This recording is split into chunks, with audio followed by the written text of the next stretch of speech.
வச்சிட்டியா? ஹோம்ஒர்க்லாம் முடிச்சிட்டியா? ஒன்றும் பண்றது இல்லை, புக்கே எடுக்கல தானே. நாங்கெல்லாம் அந்த காலத்துல அவ்வளோ கஷ்டப்பட்டு படித்தோம். இந்த யூனிகார்ன் பாட்டில், அந்த பேக் இந்த பேக் இதெல்லாம் கிடையாது. வெறும் மஞ்ச பை தான்.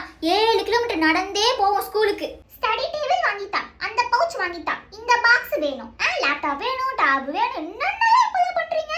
அந்த காலத்துலலாம் ஒரு ஸ்லேட் வாங்கி கொடுத்தா அவ்வளோ பெருசு. அதுக்கு பல்போ சாக் பீஸ் எல்லாம் கூட நானே அங்கிட்ட போய்கிட்டு திரிவேன். அப்பெல்லாம் இந்த குளிர்லயே ஏசி ஃபேன் ஓடுது. படி படி, நான் தானே கரண்ட் பில் கட்டுறேன், படி. நாங்கெல்லாம் அந்த காலத்து படிக்கும் போது கரண்ட் எல்லாம் கிடையாது. எல்லா வீட்லயுமே லைட் ஃபேன் எல்லாம் கிடையாது. ரோட்ல அங்கங்க பார்த்தா ஒரு லைட் கம்பம் இருக்கும். அதோட வெளிச்சத்துல உட்காந்து ரோட்ல உட்காந்து படிப்போம். திண்ணையில வசதியா இருந்தாங்கன்னா திண்ணையில உட்காந்து படிப்பாங்க. கொசு கடிக்கும், கொசு வத்தி கூட இருக்காது. அப்படி படிச்சோம் அந்த காலத்துல. நைட்டுக்கு மக்ரோனி வேணுமா? தோசை எல்லாம் சாப்பிட மாட்டீங்களா? அந்த காலத்துல இட்லி சாம்பார் கூட நாங்கெல்லாம் சாப்பிட்டது இல்லை. ஏதாவது பண்டிகைனாதான் இட்லி வந்து பலகாரம் மாதிரி செய்வாங்க. நாங்கெல்லாம் அந்த காலத்துல என்ன சாப்பிட்டோம் தெரியுமா? தெரியும் தெரியும். வில்லேஜ்லலாம் அப்படி என்ன சாப்பிட்டாங்கன்னு எனக்கு நல்லாவே தெரியும். ஏன்னா நாங்கள் இந்த வாரம் 24 hours கிராமத்து ஃபுட் சேலஞ்ச் பண்ணோம். ஃபுல்லாக கிராமத்தில் என்ன சாப்பிடுவாங்களோ அப்படிதான் சாப்பிட்ருக்கோம். ஸோ உங்களுக்கு டவுட்டாக இருந்தால் வீடியோ கீழே டேக் பண்ணிருக்கேன், செக் பண்ணி பாருங்க. அப்புறம் நீங்கள் எதுக்கு இவ்வளோ கஷ்டப்பட்டு படிச்சுட்டு 10th ஃபெயில்